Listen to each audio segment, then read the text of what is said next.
Welcome to the Indie Film Hustle Podcast, episode number 353. If you want success, you need to work like you're broke. Tyler Perry.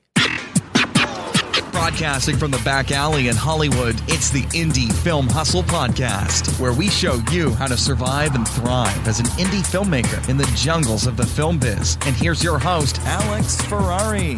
Welcome, my Indie Film Hustlers, to another episode of the Indie Film Hustle Podcast. I am your humble host, Alex Ferrari. Today's show is sponsored by FilmTools.com. Since 1996, FilmTools has been Hollywood's one-stop shop for all things production. No matter what your filmmaking needs, FilmTools has you covered when you need gear for your next shoot. Anytime I need anything really quickly, I go to FilmTools. They always have every single kind of production nugget and thing that I might need, no matter how small or big it is, they definitely have it. And this week, FilmTools is offering the Indie Film Hustle Tribe 5% off all purchases at filmtools.com. Just use the coupon code IFHPOD. That's IFHPOD at the checkout at filmtools.com. Today's show is also sponsored by the Make Your Movie Bootcamp. You want to make a feature film, but you have no idea where to get started. I feel you because that's exactly where I was years ago when I first got started. But I finally decided to stop talking about making a movie and go out and just do it. I want to help filmmakers break through their own fears and show them the secret sauce on how to make a profitable feature film. So I decided to put together the Make Your Movie Bootcamp and condense all 25 years of my experience into a 2-day intensive. And in the camp, I cover how to flesh out your idea, the screenwriting process, finding money, crowdfunding, directing your film, post-production workflows, marketing, submitting to film festivals, film deliverables, self-distribution secrets, and how not to get ripped off by predatory film distributors. Think of this as a jumpstart to your filmmaking career and a replacement from a very expensive film school. This bootcamp will be held in Burbank, California on October 26th and 27th at the Hilton Garden Inn in downtown Burbank. If you want to get 20% off the bootcamp, just head over to mymbootcamp.com. That's Make Your Movie, or mymbootcamp.com. Now, guys, today on the show, we have author and growth hacker Brendan Kane, whose new book, 1 Million Followers, How I Built a Massive Social Media Following in 30 Days, is taking the world by storm, especially the social media world and marketing world. He was able to generate 1 million followers on Facebook and Instagram within 30 days.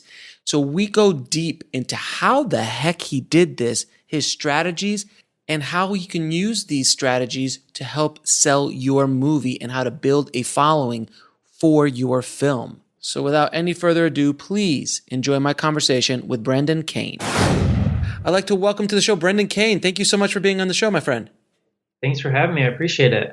I am a big fan of your book, The 1 Million Followers. It's awesome, and I'm so glad someone wrote it. Now, first off, how did you gain 1 million followers in 30 days?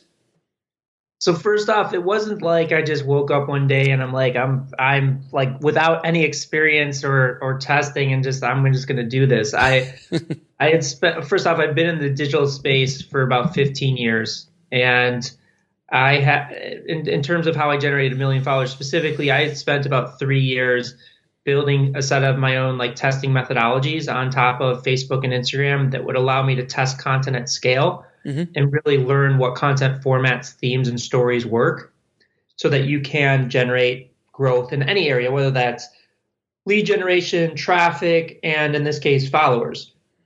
And the basic system that I used was to test as many variations of content in real time to really understand what it would take to get somebody to perform a specific action, in this case, following an account. Mm-hmm. So I had tested over 5,000 variations of content in that 30-day time period. Now, that sounds like a huge, daunting task, and they're like, this guy's insane. He probably didn't sleep. He was hopped on caffeine. But I spent maybe an hour and a half a day on it. It's not as daunting of a task as it seems when you understand kind of the system and the methodology. And the way that I did it for Facebook is different than I did it for Instagram. So with Facebook specifically, I'll just start with that because that was the 30-day time period. So what I did is I leveraged the the Facebook advertising platform, which extends to Instagram and WhatsApp and Messenger, as not an advertising tool or a media buying tool, which people normally use it for, it's remarkable at that. But I used it as a market research tool to be able to see content of different people from different backgrounds from different parts of the world and see the response rate of what would happen. And that would fuel my content strategy, both in the short and the long term.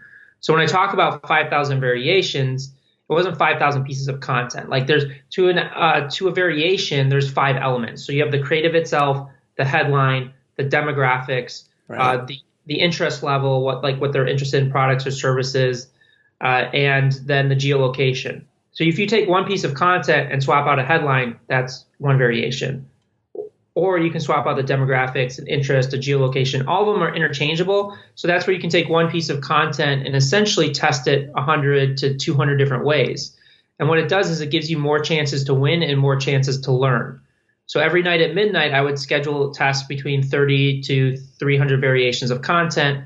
When I would wake up in the morning, I would measure the results, see what had worked and what had not worked. And the things that were working, I would fuel more of that. The things that weren't working, I would figure out what behind it wasn't working and take those learnings to apply it to the next test and the next test. So that's how I did it for Facebook over that 30-day period. Mm-hmm. And then Instagram, I had to develop a different system for that because the advertising platform doesn't really allow that much for follower growth. The way that we found for rapid follower growth is you distribute content on other channels and drive traffic back, versus Facebook, you can push content out and generate exponential growth that way. So with Instagram, we still use this kind of rapid iteration process, but the way that we do is we have a partner account with 3 million followers, and we see content out to that channel, test and measure the effectiveness of that piece of content to convert back to followers to an account. And then once we've found a winning variation, then we have about 18 different accounts that have large followings that we can syndicate that content out to scale and drive that traffic back. Okay, so it's kind of like creating a network of within yourself that you're able to syndicate throughout your own world, your own ecosystem, if you will. Absolutely, but at the end of the day, it comes down to content. For example, we have a partner that has 17 million followers on Instagram, and if you post a piece of content that hasn't been tested, it's not really optimized, even though you're posting an account with 17 million followers, it could only generate like 200 or 300 followers. Versus if you have an optimized piece of content that has been designed with this in mind, that has been tested and validated, it could generate anywhere from like 5 to 10 to 15,000 followers off that single post.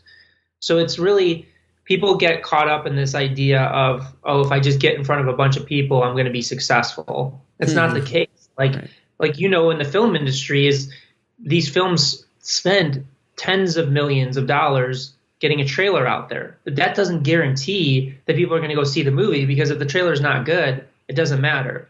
The same principles apply here in generating followers or having success in any aspect of digital. Is like you have to optimize that content to a point that's going to motivate and inspire people to click that follow button.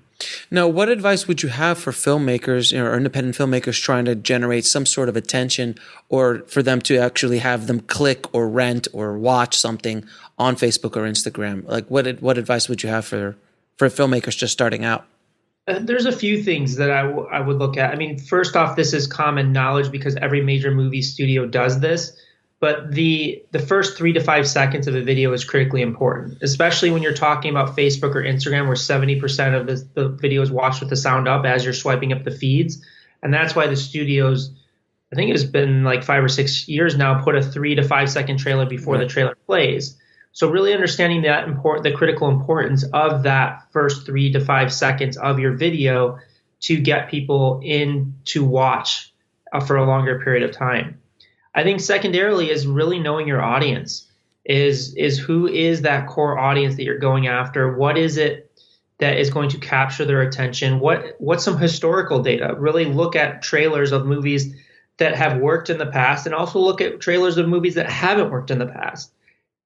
And really decide or really determine what you can take away, because I think some filmmakers, they just look at it from the actual movie of what worked, and more importantly, is actually look at the trailer of what worked, because the trailer is really what's driving success.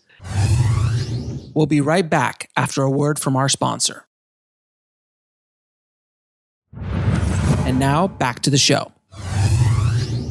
Of a film. Now, yes, there are films that are just so good that start on a limited release and that word of mouth will carry them, but those films are so far and few between. A majority of the time, it's the trailer that's selling the movie. So really understand and study the trailers of films that have worked or have not worked, and what are the key elements that they used in those trailers to attract that attention.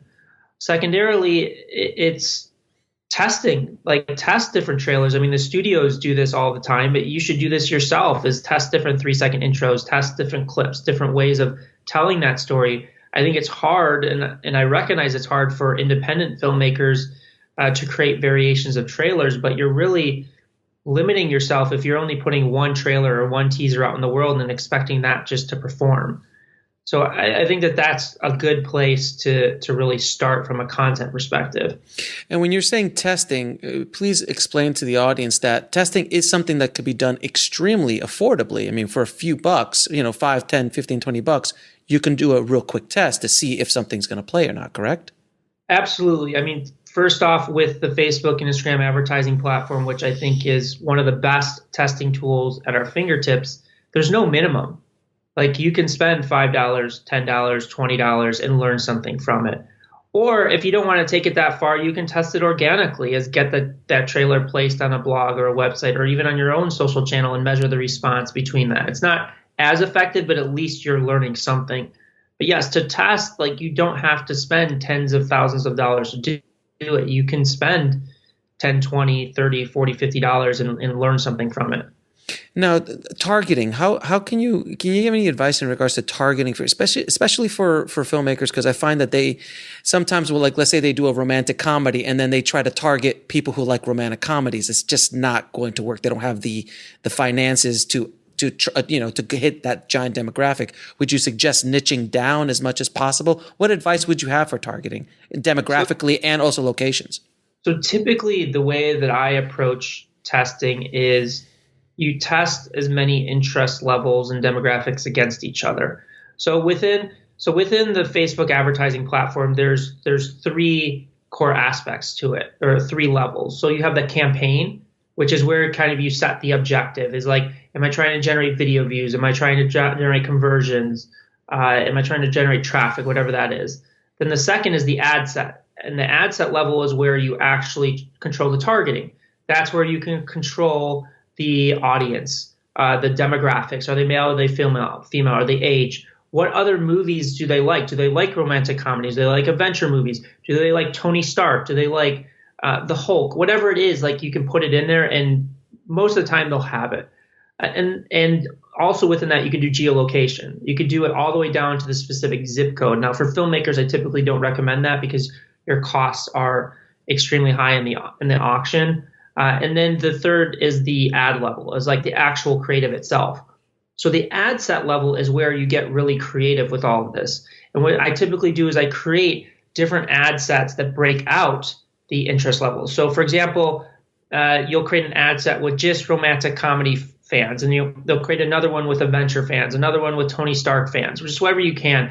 And it's really important to segment those out into separate tests, because what most people will do is they'll put all those interests into one ad set, and then you don't learn anything because Facebook doesn't provide you data on who viewed it from which interest level. It does provide it from a gender and a age group. So what we'll typically do is we'll start just broad and say 18 to 65 plus, both male and female, and then we'll see where Facebook pushes it, because you can break down whether it was pushed to more males or females, or whether it was pushed to a specific age group. And I like to do that for 2 reasons. A, it brings down your costs in the auction so you can reach more people for a cheaper cost. And then also I like it because what it does is it allows Facebook's auction and algorithms to push it to who they think is going to resonate with, because that's its job, is they want to push content to the people they think are going to respond to it. And it gives you some data on who's actually responding to it, who it's getting seeded to, And then from that, then you can create subsequent ad sets or tests based upon that data that's coming in. Now, Facebook has basically become a pay or play kind of platform, where before, if you had 1 million followers, you put a post up on your page and it would reach a significant amount, or even a small amount. Now, I have 120 some thousand followers, and I post something and 300 people will see it, 400 people will see it, unless it goes viral, unless I push it, or unless I do other things to get attention to it. Do you have any advice on getting attention or using the platform without having to boost or without having to pay?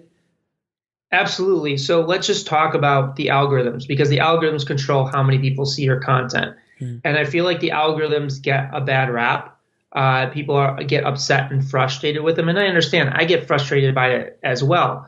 But if you really look at the fundamental principles of why they're there, it'll give you a better understanding of how to take advantage of it and how to problem solve if you're not getting the reach that you need. So the algorithms are designed so that every time you open up the app, whether it's Facebook or Instagram or Twitter, whatever app you're using, YouTube, it's designed that every time you open that app up, you're going to be served with content that they feel is going to be the most engaging for you. Because they know if you open up Facebook or Instagram and that piece of content that you're first seated with, or the first 3 pieces of content, is not engaging, you're going to get bored and you're going to leave. Mm-hmm. And if that keeps happening over and over again, you're going to result to using that app less and less until eventually you won't use it any further. So the algorithms are always designed with, and this is individually for each person, like what is the content that's going to resonate with this person the most to get them to stay on the app longer.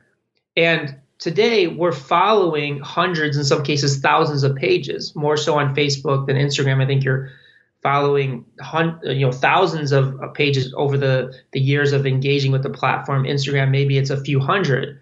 And you've got to take into consideration when you're opening that app, it's got to decide what are going to be the top 3 or 5 posts that it's going to push to you out of hundreds or possibly thousands of posts. So if you're pushing out content, so let's just say you have 100,000 followers and you push out a piece of content. What Facebook's going to ultimately do is it's going to seed it to 500 of those 100,000 followers and measure the response rate. And if that response rate is not good, that content's not going any further. If that response rate is good, it'll seed it to another 1,000, measure the response rate, and see if it holds. And if it holds, it'll extend it to more people and more people. And that's where that organic reach comes from. That's where that virality comes from.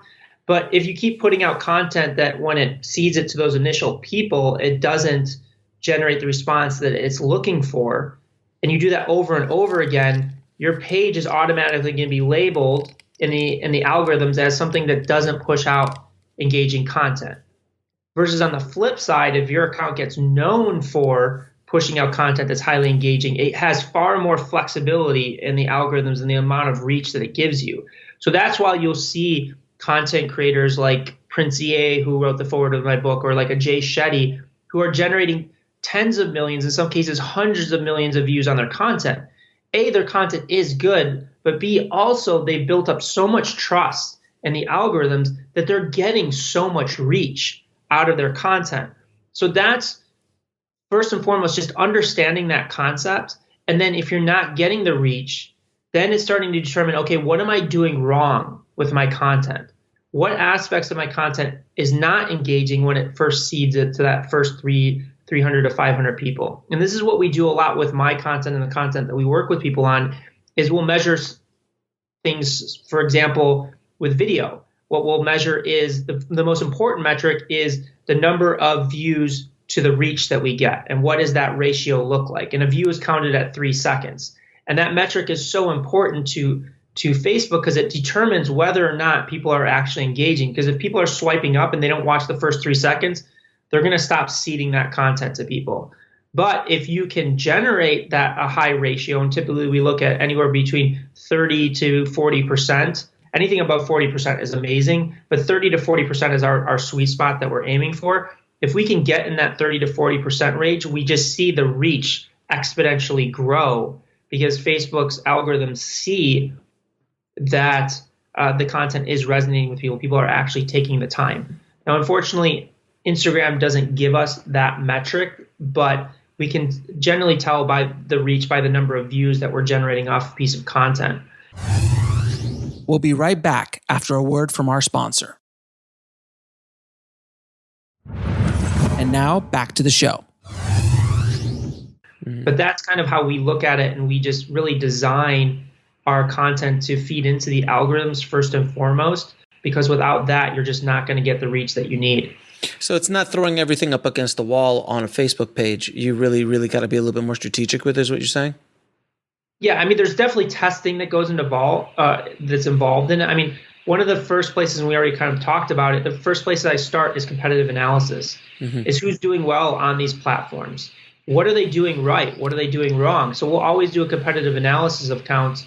We'll make a list of like 5 or 10 accounts that we'll track, and we'll just see what they're doing differently than everybody else that's leading them to have success. And then we reverse engineer that, and then we see how do we apply that to our content. So that's what, because Jay Shetty is such a unique example or case study, because he owns Facebook Watch. I mean, he's got billions and billions of views. And he basically did it in a very short amount of time. I mean, he within a couple, 2-3 years of putting these videos out. So he's not paying for that kind of exposure. This is just now he's gotten to a point where it's organic, almost 100%.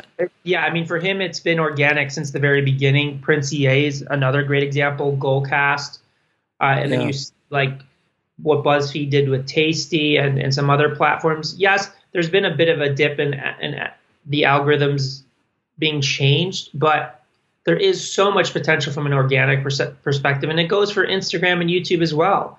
It's just people. Where I see people go wrong is they're typically designing content for themselves, not for the algorithms and not for other people. They're just designing it for themselves. And they get so caught up in what they want to say and what they want to show people. And first off, they don't think about the audience. But more importantly, they don't even think about the algorithms. They just throw their hands up and be like, the algorithms are unfair. Oh, Facebook just wants me to get people to pay for reach. And that's not the case. Like, yes, Facebook and Instagram make their money off of advertising, but that's not the reason that they're limiting reach. They're limiting reach because there's only so much content that they can push into your feed, and they have to be very selective with it. Now, we've talked a lot about Facebook and Instagram. Is Twitter and, YouTube, how would you approach those two? Because they're such different beasts than Facebook and Instagram. So Twitter, I don't really touch that much. YouTube, I think, is still a tremendous opportunity. And YouTube, there's a few different variables that come into play. Thumbnail and headline are a huge critical part of success, because a lot of video views are coming from like suggested videos that you'll see on like the right-hand side. And what they'll typically do is they'll measure first and foremost, the click-through percentage of, if like, let's just say there's 5 videos on the right-hand side as you're watching a video, what is that click-through percentage of somebody clicking on that video? And then they'll also match it with the watch time, like how long are they watching that video? And if those two metrics play together well, then they'll just give you more and more reach, because that's just showing you that, or showing the algorithms that this content is retaining users. It's interesting to people and it's keeping people on the platform longer. So we typically focus heavily on thumbnails and headlines as that first component, but then also the content has to hold attention, because all of these platforms, they make more money the longer you're on the platform. And YouTube is a long-form consumption behavior platform, so it's always looking for those videos that are going to retain people for the longest period of time. And that's where you see Facebook and Instagram, like Facebook creating Facebook Watch and Instagram creating IGTV. They're trying to change their consumption behavior, because their consumption behavior today is very short-form content. But they're trying to compete against YouTube, which is a very daunting and difficult task, which I think they're going to have trouble making that shift in consumer behavior on their platforms. But the whole idea of all of these platforms is they want to see the best content to the top that are going to retain the users for the longest period of time. And then, so with Facebook Watch, they're trying to go after YouTube. But I agree with you 100%. Yeah, people are so used to Facebook being what Facebook is, and now they're trying to change things. And the other thing that annoys the heck out of me is that they throw the commercials in the middle of the video, as opposed to YouTube that puts it generally at the beginning or at the end. So, how do you feel that's going to play in, moving forward? Do you think it's going to be successful, in your opinion? I don't think that the current iterations are going to be successful, but the one thing that I admire about Facebook and Instagram is they are not afraid to fail, and they are not afraid to test things. So, I mean, you just look at what they did in taking out Snapchat with IG stories. Yeah.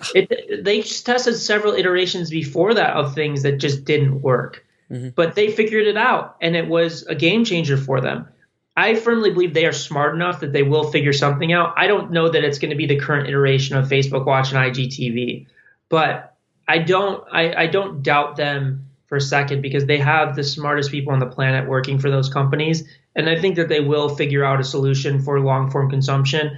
My bet would probably be that it would be a separate standalone app instead of within Facebook or Instagram, but we'll see what they come through with. And what social media platform do you see the most growth potential in moving forward? It's a great question. I still firmly believe in the big three. It's Facebook, YouTube, and Instagram. I think there's a tremendous amount of potential for LinkedIn, not so much for filmmaking. I mean, there's some strategic things for filmmakers, but less so. I think Facebook, there's still a huge opportunity there when you look at the global scale of it. I mean, there's 2.2 billion people on the platform. People just focus on the US numbers, but especially on the film side, where we know 60 to 70% of box office is generated internationally. There's a tremendous amount of growth potential with that platform. If you're trying to drive traffic out to a third-party destination, it's very good for that. And also the viral coefficient of pushing content through that platform is much higher than any others. That's where you can generate videos or create videos that generate 100 million views. You can't really do that on Instagram. I don't even know if there has been a video that has generated 100 million views on Instagram. Maybe there is, but it would probably be less than 5. YouTube, you can get some videos, mainly on the music side, that generate hundreds of millions of views, but it's not as easy for the average creator to do it. Like a Jay Shetty going to YouTube is not going to generate that exponential growth that he did on Facebook. So that's a huge growth potential. Instagram, I see as a platform that is probably the most attractive from a brand perspective. Most people value Instagram over the other two platforms at this point. It's a little bit slower growth, but the engagement rate typically is higher with stories and native posts, but that's going to change as more people get on the platform. And as we talked about what happens with the algorithms, if there's more content on the platform, it needs to determine which content to see to the top.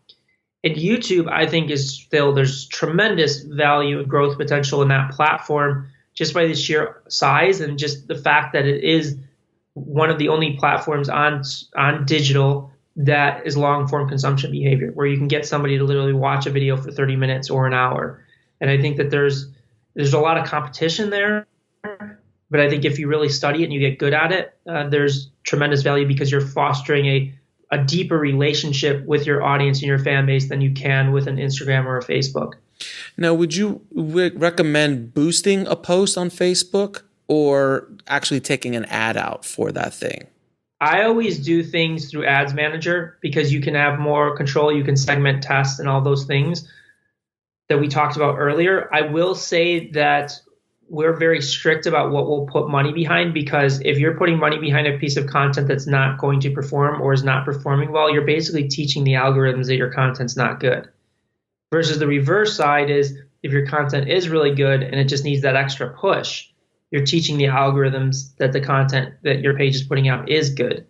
So you've just got to make sure that if you are going to spend money, even if you're spending $10, that the content is worth spending $10 behind or putting behind, because that is going to reflect on how the algorithms see the content in your page. And last question, what is the biggest mistake you see people make when they're trying to grow their social media accounts or build an audience in general? Everything comes down to content. And the mistake, I mentioned one of the mistakes I think is a huge mistake, is people are designing content for themselves. They're not designing it for the algorithms, and they're not designing it for their audience. So that's one thing. And then I think also is people don't really look at any analytics or data. They just keep pushing the same content out, and they're not testing, they're not iterating, and they just keep pushing content out, and then they expect different results. They expect the algorithms to start picking it up or for them to go viral. We'll be right back after a word from our sponsor. And now back to the show. But if you don't take that time to test and iterate and also do a competitive analysis and study other people's content, you're never going to get better. And so we spend so much time looking at other people's content of how they're doing what they're doing, where their success is, to really understand how we can get better as content creators. And I'm not saying steal people's content, but steal their formats, steal their structures. Like if you see, like on a lot of videos, they have a meme card built, burned into the top and captions at the bottom. Everybody uses that now, and they use it because 70% of that video on Facebook and Instagram is typically watched with the sound off as they're swiping up. And somebody came up with that concept, I don't even know how long ago, 5 or 6 years ago, and everybody's doing it now. And now you have to iterate off of that to get it to perform. But those are the type of things to pay attention to, is what are the formats, what are the structures that are working for people, and pay attention to as much detail as possible. Pay attention to those first 3 seconds. Pay attention to colors, tones, all of those different things. Brendan, man, thank you so much for coming by. I know you're a very, very busy man. You're creating social media empires everywhere. So I do appreciate you coming by and talking to the tribe today. So thanks, man. Great. Thanks for having me. I appreciate it. I want to thank Brendan so much for coming on the show and dropping those knowledge bombs on the tribe today. If you want to link to Brendan's book, how to get a hold of him, or any of his other amazing products, please head over to the show notes at indiefilmhustle.com/353 for the show notes. And if you haven't already, please head over to filmmakingpodcast.com, subscribe, and leave a good review for the show. It really helps us out a lot. And please share this episode or the podcast or the website with 5 of your filmmaking friends. I want this information to get out to as many filmmakers as possible. We want to build this tribe and make it bigger and bigger every single day. I want to help as many filmmakers as humanly possible. So thank you for helping me with this, guys, and thank you for all your support. As always, keep that hustle going, keep that dream alive, and I'll talk to you soon. Thanks for listening to the Indie Film Hustle podcast at indiefilmhustle.com. That's INDIEFILMHUSTLE.com.